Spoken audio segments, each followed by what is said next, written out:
अग्निवीर को लेकर देश भर में चर्चाएं हैं। केंद्र सरकार योजना लेके आई, उसके बाद से विपक्ष ने कई सारे सवाल उठाए। अब छत्तीसगढ़ सरकार ने एक फैसला लिया है कि जो अग्निवीर रहेंगे उनको छत्तीसगढ़ सरकार प्राथमिकता देगी। पुलिस की भर्ती, नगर सेना और जो दूसरे जो जवानों से जुड़े हुए हों उसमें छूट दी जाएगी। हमारे साथ रिटायर्ड ब्रिगेडियर प्रदीप यदु जी हैं, उनसे इस चीज़ को समझते हैं कि पहले तो सर ये समझना चाहें कि अग्निवीर योजना को लेकर आपका क्या मत है, क्या समझते हैं, इससे कितने फ़ायदे हैं या कितने नुकसान हैं?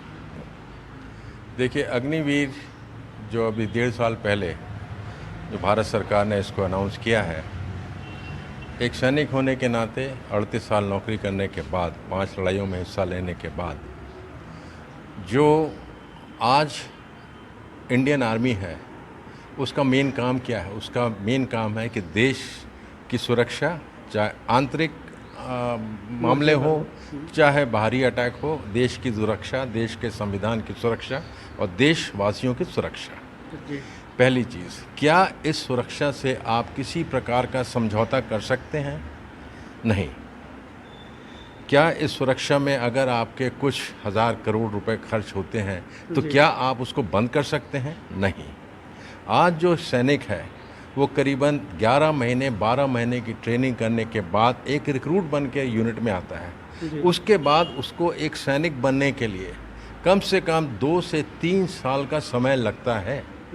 और उसके बाद चाहे वो चाइना हो, चाहे पाकिस्तान हो, चाहे टेररिस्ट हो, सबसे मुकाबला लेने के लिए तैयार होता है। अगर एक आदमी को सक्षम बनाने के लिए जो उसका कर्तव्य है उसको पूरा करने के लिए इतना समय लगता था, और 1947 के बाद आज तक जितने युद्ध भारतीय सेना ने लड़े सब में उसको विजय प्राप्त हुई है, सिर्फ 1962 को छोड़ के। क्या उस समय के सैनिक कमज़ोर थे? नहीं। क्या उनकी उम्र ज़्यादा थी? नहीं। जो हमारे सैनिक हैं उनके अंदर एक जज्बा होता है अपने देश के लिए, और वो जो सैनिक जब लड़ाई करता है इसीलिए नहीं करता क्योंकि उसको दुश्मन से नफरत है, वो इसीलिए क्योंकि उसको 140 करोड़ देशवासियों से मोहब्बत है। चाहे वो किसी जाति का हो, धर्म का, उससे कोई फर्क नहीं पड़ता। 4 साल की ट्रेनिंग 17 से 21 साल के बीच में क्या हम भारतीय सेना को एक ठेके की आर्मी बना रहे हैं? क्या 4 साल के सैनिक में वो क्षमता होगी, वो मनोबल होगा उसका, क्या उसमें वो जज्बा होगा जो आज के सैनिक में है?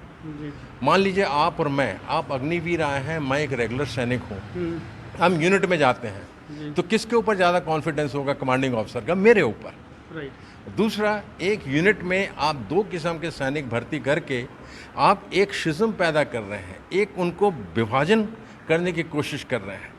और लोग ये कहते हैं कि दुनिया के इतने देशों में इस तरीके की अग्निवीर स्कीम है, उनकी जियोपॉलिटिकल कंडीशंस अलग हैं, उनकी आर्थिक, सामाजिक, सोशल, इकोनॉमिक, पॉलिटिकल जो उनकी मान्यता है वो अलग है, हमारी अलग है। अगर एक चीज़ एक देश में लागू है इसका ज़रूरी नहीं है कि वो दूसरे देश में भी लागू होगी। वो कहते हैं अमेरिका में है, हाँ अमेरिका में है।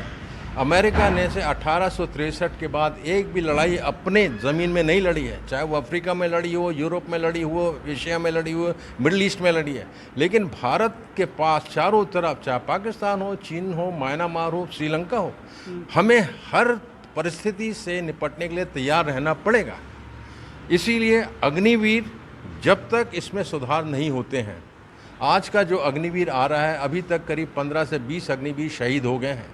ना उसको शहीद का दर्जा है, ना उसको पेंशन है, ना उसको मेडिकल है, ना उसको एजुकेशन है, ना उसके फैमिली में कोई देख रेखभाल है। तो क्या 4 साल के लिए वो लड़का आएगा तो उसको पता होगा 4 साल के बाद मैंने चले जाना है, तो मैं क्यों उतना रिस्क उठाऊं जो एक रेगुलर सैनिक उठाता है?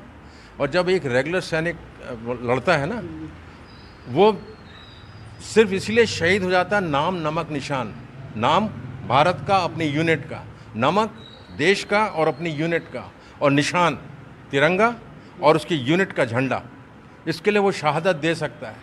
4 साल में अगर आपको पता है 4 साल के बाद आपको कुछ नहीं होगा, आपको कोई सरकार से मदद नहीं मिलेगी, तो आप ये चाहेंगे कि मैं 4 साल के लिए ठीक है, मैं उसके बाद ज़िंदा ही वापस घर चले जाऊँ। लेकिन रेगुलर सैनिक ये नहीं सोचता। अगर आज कोई लड़ाई हो जाए वो आराम से अपनी शहादत ले लेगा, उसके चेहरे में शिकन नहीं आएगी। अगर आप उसको 4 साल के बाद बाहर निकालते हैं, सरकार कह रही है कि हम उसको प्राथमिकता देंगे, आज भी ग्रुप सी या ग्रुप डी में 10% और 20% एक्स आर्मी वालों के लिए रिजर्वेशंस हैं। क्या वो भरे गए हैं? नहीं। सिर्फ 1.98 2.38 फौजी हैं जो उनके 10 और 20% का जो रिजर्वेशन है उसके खिलाफ है। कहने और करने में बहुत फ़र्क है।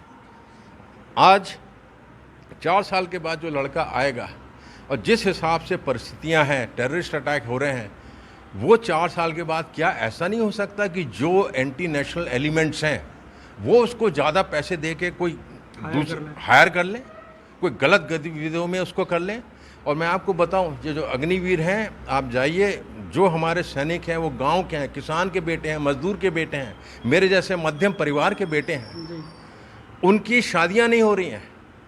पहले क्या होता है, फौजी से शादी करने के लिए पूरे लोग आते हैं, फौजी है, वो बोलते हैं कि भाई आप अग्निवीर हैं कि रेगुलर सैनिक हैं? अग्निवीर, नहीं, मैं अपनी लड़की कैसे दूं उस घर में? तो बहुत सारी चीज़ें हैं इसमें, सोशल है, इकोनॉमिक, देश की सुरक्षा सबसे बड़ा मसला है, देश की सुरक्षा। अच्छा, जो जैसे मान लो छत्तीसगढ़ गवर्नमेंट ने फैसला लिया, तो क्या मतलब इसका मैसेज ये क्या देना चाहते हैं कि जो योजना है उस पर उनको पूरा भरोसा है, बाकी को कॉन्फिडेंस में नहीं ले पा रहे हैं?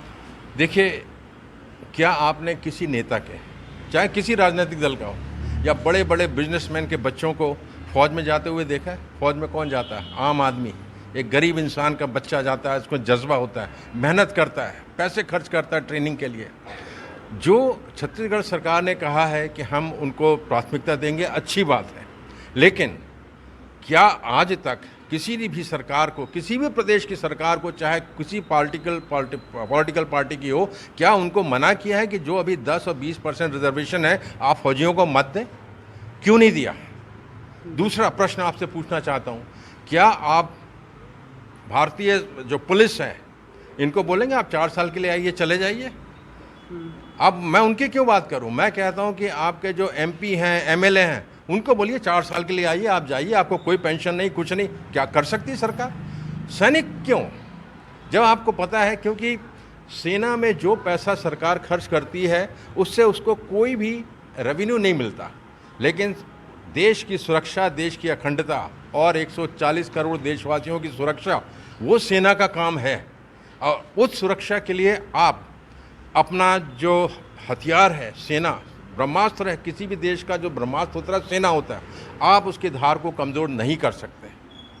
और अभी जिस स्थिति में है ये अग्निवीर बिल्कुल गलत है। क्या आप भारतीय सेना को होमगार्ड बनाना चाहते हैं? क्या भारतीय सेना को ठेके की आर्मी बनाना चाहते हैं? मेरे विचार से बिल्कुल गलत है। जब तक अग्निपथ जो स्कीम है इसमें बहुत सारे सुधार ना हो, कम से कम उसको 10-12 साल नौकरी करे, उसको पेंशन दीजिए, मेडिकल फैसिलिटीज़ दीजिए, उसके बच्चों को देखिए, उसके फैमिली को देखिए। सैनिक उसको शहादत, उसको पता है कि मेरे बाद भारत सरकार मेरे बच्चों को, मेरे परिवार को, उनको देखभाल करेगी, उसको पेंशन मिलेगी। तो अभी जो अग्निपथ है, और दूसरा, सेना ने कभी अग्निपथ नहीं मांगा था।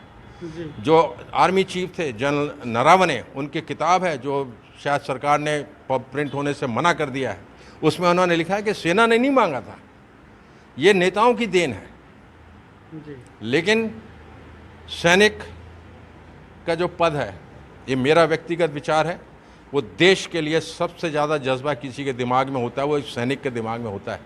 कोई नेता नहीं, कोई जितने बड़े बड़े ये आपके IAS ऑफिसर हैं उनके नहीं, सिर्फ सैनिक बिना किसी स्वार्थ के अपना शरीर त्याग देता है देश के लिए, ये मैं कहना चाहता हूँ। बिल्कुल, हमारे साथ रिटायर्ड ब्रिगेडियर प्रदीप यदु जी ने विस्तार से बताया कि अग्निपथ योजना से क्या नुकसान हो सकते हैं, और वो इस योजना का समर्थन नहीं करते, क्योंकि जो सैनिक होता है वो पूर्ण जज्बे के साथ अपना शरीर भी त्याग देता है और देश की सुरक्षा में लगा रहता है। लेकिन इस तरीके की योजना से लोगों को और देश को फ़ायदा नहीं होने वाला।